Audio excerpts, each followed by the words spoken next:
जरीना खुद सभी पायरेट्स की कैप्टन होती है। यह देखकर सारी फेरी टूट जाती है। दुख और गुस्से में वे पायरेट्स और जरीना पर हमला कर देती हैं और किसी तरह जरीना के हाथ से ब्लू डस्ट छीन लेती हैं। मुश्किल से जान बचाकर वे वहाँ से भागने लगती हैं, लेकिन तभी जरीना उनके सामने आ जाती है। वह ब्लू डस्ट वापस मांगती है। जब टिंकर बेल डस्ट लौटाने से मना कर देती है तो जरीना एक जोरदार मैजिकल डस्ट उन सभी पर स्प्रेड कर देती है। असर इतना तेज होता है कि सारी फेरी नीचे गिर पड़ती है और जरीना ब्लू डस्ट लेकर वहाँ से गायब हो जाती है। अगले सीन में हमें एक चौंकाने वाला सच देखने को मिलता है। जरीना के मैजिकल डस्ट स्प्रेड करने की वजह से सभी फेरी की पावर आपस में एक्सचेंज हो चुकी होती है। अब कोई फेरी अपनी असली ताकत के साथ नहीं है। इसी वजह से सभी को भारी मुश्किलों का सामना करना पड़ता है, क्योंकि अचानक मिली नई पावर किसी के भी कंट्रोल में नहीं होती। इस बार टिंकर बेल को वाटर कंट्रोल करने की ताकत मिल जाती है। वह पूरी कोशिश करती है कि सामने बहते जोरदार वाटरफॉल को रोके रख सके और बाकी फेरी को वहाँ से सुरक्षित बाहर निकलने के लिए कहती है। लेकिन जैसे ही सिल्वर मिस्ट वाटरफॉल से बाहर निकलती है, टिंकर बेल का कंट्रोल टूट जाता है। तेज बहाव के साथ टिंकर बेल और बाकी फेरी वाटरफॉल के नीचे सीधे समुद्र के किनारे जा गिरती हैं। यहीं पर रोसेटा की नजर एक क्रोकोडाइल एग पर पड़ती है। अगले ही पल उस अंडे से एक छोटा सा क्रोकोडाइल बेबी बाहर निकल आता है। सबसे पहले वह रोसेटा को देखता है और उसे ही अपनी माँ समझ लेता है। अब सिल्वर मिस्ट अपनी मिली हुई फास्ट फ्लाइंग पावर का इस्तेमाल करती है। वह आसमान में उड़कर देखती है कि पायरेट्स की शिप ज्यादा दूर नहीं है, क्योंकि पानी में भीगने की वजह से सिल्वर मिस्ट के अलावा कोई भी फेरी उड़ नहीं सकती। इसलिए वह बाकी फेरी को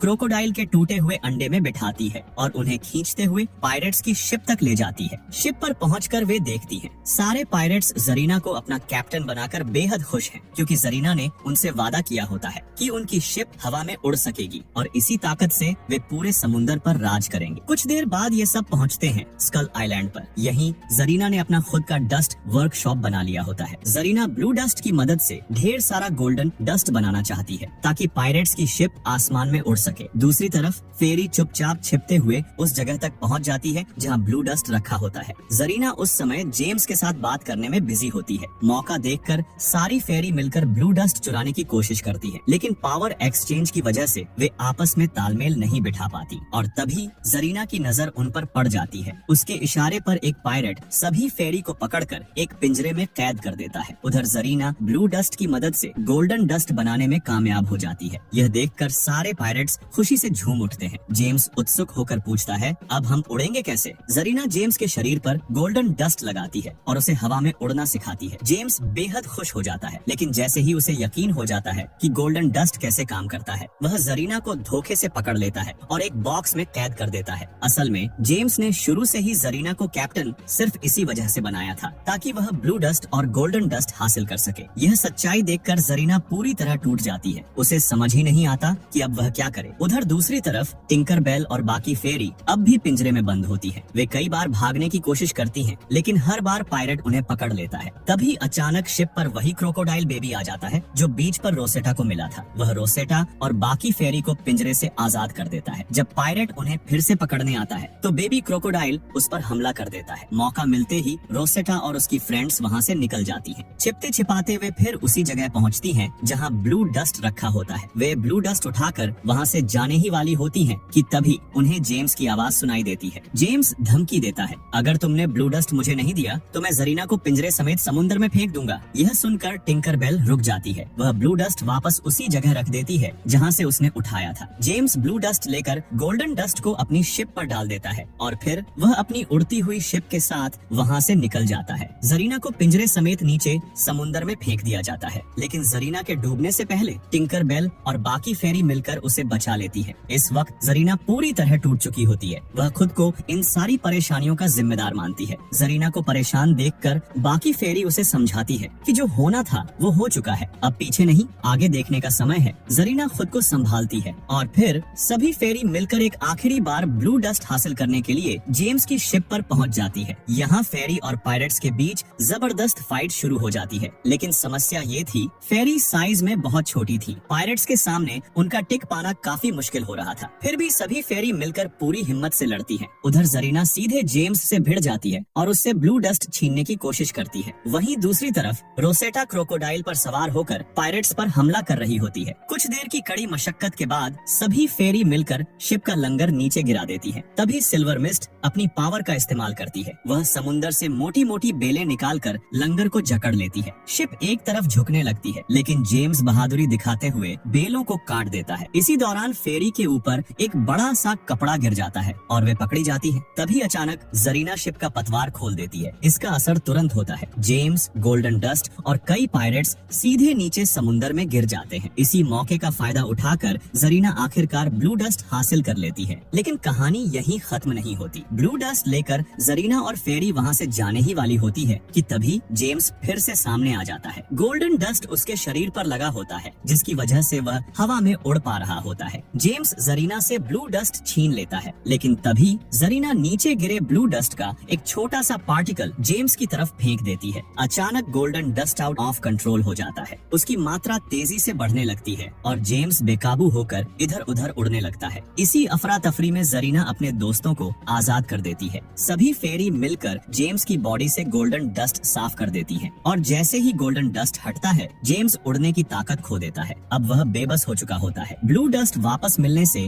जरीना और सारी फेरी खुशी से भर जाती है। वे जेम्स और बाकी पायरेट्स को समुद्र में छोड़ देती हैं और उनकी शिप लेकर वहाँ से निकल जाती है। अगले सीन में हम फिर से फेरी लैंड को देखते हैं। यहाँ अभी भी सारी फेरी गहरी नींद में होती है। जरीना गोल्डन डस्ट की मदद से सभी को नींद से जगा देती है। जैसे ही गैरी जरीना को दोबारा फेरी लैंड में देखते हैं, उनकी आंखों में खुशी झलक उठती है। जरीना ब्लू डस्ट फेरी क्वीन क्लैरियन को सौंप देती है। बाकी फेरी क्वीन को बताती है कि जरीना अपने मैजिक की मदद से एक शानदार शो परफॉर्म कर सकती है। क्वीन जरीना को परफॉर्म करने का मौका देती है और फिर जरीना बाकी फेरी के साथ मिलकर एक बेहद खूबसूरत और यादगार शो परफॉर्म करती है। पूरा फेरी लैंड तालियों और मुस्कान से गूंज उठता है। सभी फेरी खुश होती हैं। अगर आपको ये कहानी दिल से अच्छी लगी हो तो इस वीडियो को लाइक करना मत भूलना और ऐसी ही जादुई इमोशनल कहानियों के लिए चैनल को सब्सक्राइब जरूर करना, क्योंकि हर कहानी एक नई उड़ान देती है और अगली उड़ान बहुत खास होने वाली।